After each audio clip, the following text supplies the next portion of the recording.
అందరికీ నమస్కారం అండి. శ్రీపాద సుధాశ్రవంతి కార్యక్రమానికి మీకు అందరికీ స్వాగతం. శ్రీపాద శ్రీవల్లభ లీలామృతం గ్రంథం చదువుకుందాం.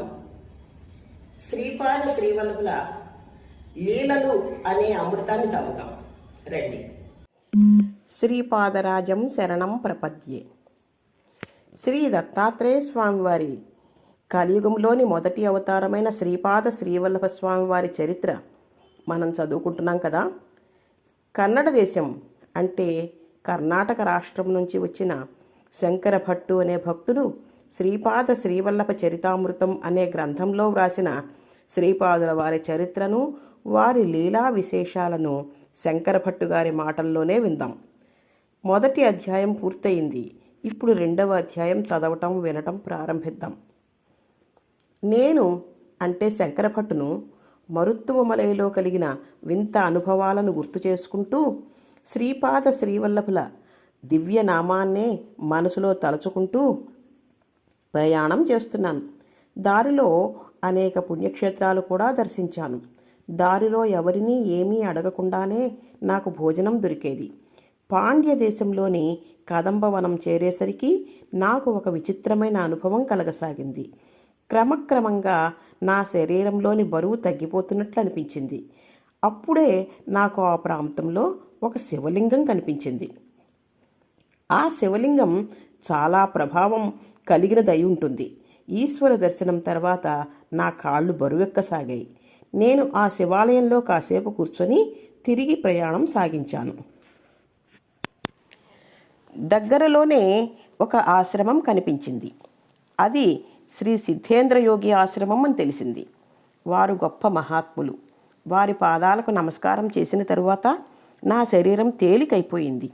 నేను శరీరంలో ఉన్నాను అని తెలుస్తోంది, కానీ శరీరం బరువు దాదాపుగా శూన్యమైపోయింది. ఆ మహానుభావులు ప్రేమతో నా తలపై నిమిరి శ్రీపాద శ్రీవల్లభ దర్శన ప్రాప్తిరస్తు అని దీవించారు. నాయన శంకరభట్టు, నువ్వు దర్శించిన ఆ శివలింగం ఎంతో శక్తివంతమైనది. ఒకసారి దేవేంద్రుడు అనేక మంది రాక్షసులను చంపాడు. వారిలో ఒకడు పారిపోయి తపస్సు చేసుకోసాగాడు. ఇంద్రుడు తపస్సులో ఉన్నవాడిని నిర్దాక్షిణ్యంగా చంపాడు. తపస్సులో ఉన్నవాడిని చంపిన హత్యాపాతకం వలన ఇంద్రుడు కళావిహీనుడైపోయాడు. పాప పరిహారం కోసం పుణ్యస్థలాలు దర్శించాడు. పాండ్య దేశంలోని ఈ కదంబవనం చేరేసరికి అకస్మాత్తుగా అతని పాపాలన్నీ తొలగిపోయాయి. ఇంద్రుడికి ఆశ్చర్యం కలిగింది. ఈ క్షేత్రంలో ఏదో విశేషం ఉందనుకుని ఇంద్రుడు ఆ వనంలో నలుమూలలా పరిశీలించగా శివలింగం కనిపించింది. ఇంద్రుడు భక్తితో ఆ శివలింగానికి ప్రతిష్ఠ చేసి అర్చించాడు. తర్వాత ఆ శివలింగానికి శివాలయం నిర్మించాడు. ఆ శివలింగ దర్శనం సమస్త పాపహరం, సర్వమంగళకరం. శ్రీ దత్తప్రభువుల భక్తులకు అప్రయత్నంగానే పుణ్యపురుషుల దర్శనము, పుణ్యస్థల సందర్శనము కలుగుతూ ఉంటాయి అని చెప్పారు శ్రీ సిద్ధయోగేంద్రులు. నేను తిరిగి ఆ యోగేంద్రుల పాదాలకు నమస్కారం చేశాను. వారు నన్ను తిరిగి ఆ శివలింగ దర్శనం చేసుకుని రమ్మని ఆదేశించారు. నేను ఆ ప్రాంతానికి వెళ్ళేసరికి అక్కడ చాలా అందమైన దేవాలయం కనిపించింది. అది నేను అంతకుముందు చూసినది కానే కాదు. నేను అక్కడ విచారించగా అది శ్రీ మీనాక్షి సుందరేశ్వర్ల ఆలయమని, నేను ఉన్నది మధురానగరమని, అంటే ఇప్పటి మధురై అని తెలిసింది. ఆ ప్రాంతమంతా జన సమూహంతో నిండిపోయి పెద్ద పట్టణ ప్రాంతంగా కనిపించింది. నేను దేవతామూర్తుల దర్శనం చేసుకుని తిరిగి సిద్ధయోగేంద్రుల ఆశ్రమానికి వెళ్ళాను. నేను ఎంత వెతికినా యోగీంద్రుల ఆశ్రమం కనిపించలేదు. నేను శ్రీపాదుల వారి నామం జపించుకుంటూ తిరిగి ప్రయాణం సాగించాను. సూర్యాస్తమయం అయింది. చీకట్లు క్రమ్ముకుంటున్నాయి. నా వెనుక నుంచి కాంతి ప్రసరిస్తున్నట్టుగా గమనించి వెనుకకు తిరిగి చూశాను. 3 తలలు ఉన్న పెద్ద సర్పం ఒకటి నా వెనుకే వస్తోంది. 3 తలలకు 3 మణులు ఉన్నాయి. ఆ మణుల నుండే కాంతి ప్రసరిస్తోంది. నేను భయభ్రాంతుడనయ్యాను. నేను ఆగితే పాము కూడా ఆగుతోంది. నేను నడిస్తే పాము కూడా నడుస్తోంది. భయంతో నేను శ్రీపాదుల వారి నామం అప్రయత్నంగానే జపిస్తున్నాను. అకస్మాత్తుగా నేను యోగేంద్రుల వారి ఆశ్రమం దగ్గర ఉన్నాను. వెంటనే ఆ దివ్య సర్పము, కాంతి కూడా అదృశ్యమయ్యాయి.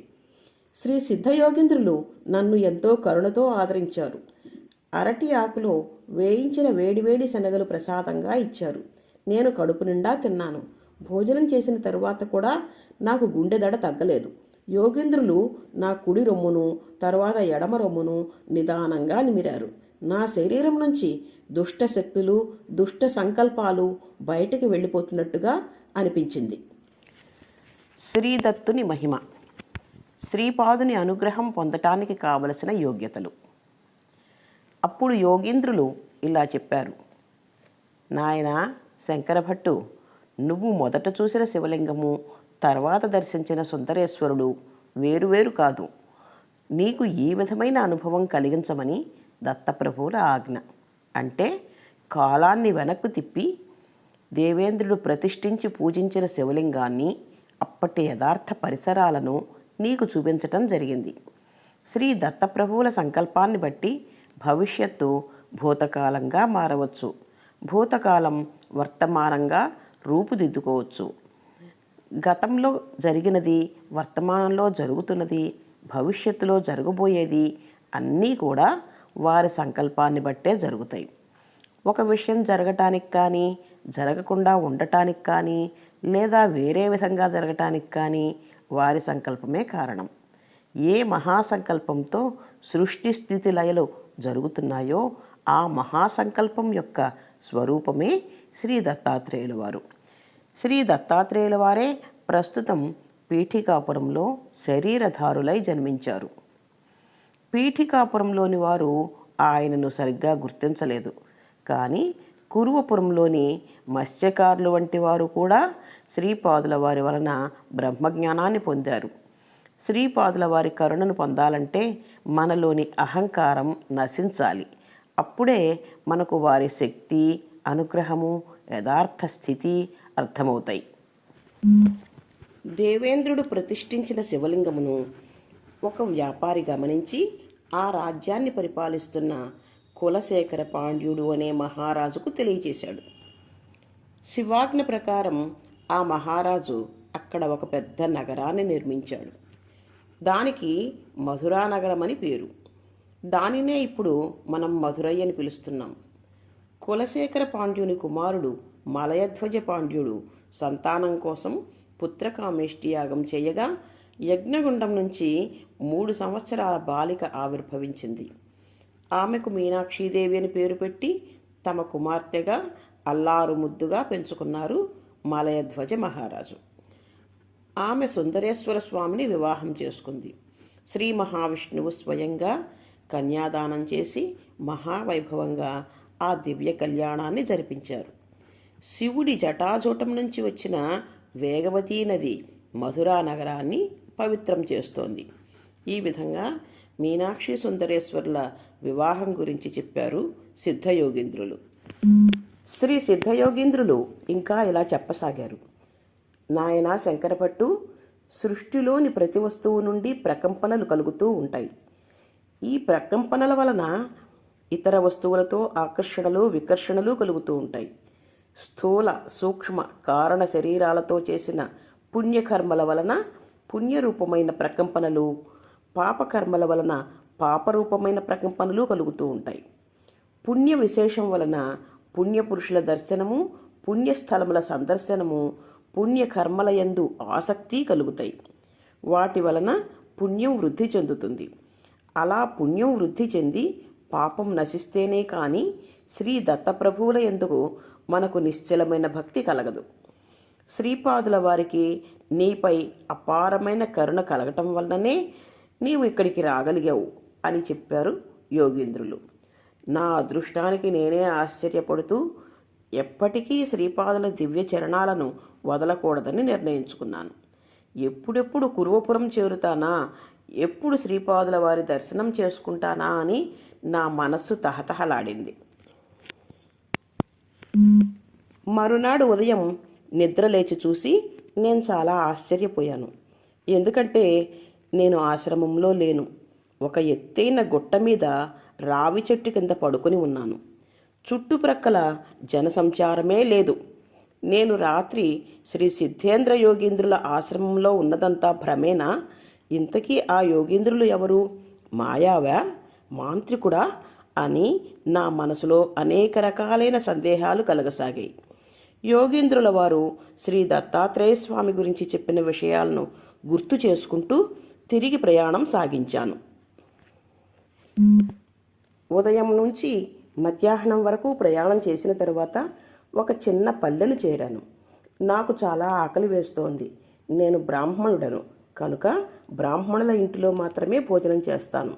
బ్రాహ్మణులు కానివారైతే వస్తువులు సమకూర్చినట్లయితే నేనే వంట చేసుకుని భోజనం చేస్తాను అని అనుకుని ఆ పల్లెలో బ్రాహ్మణులు ఎవరైనా ఉన్నారా అని అక్కడ ఉన్నవారిని అడిగాను.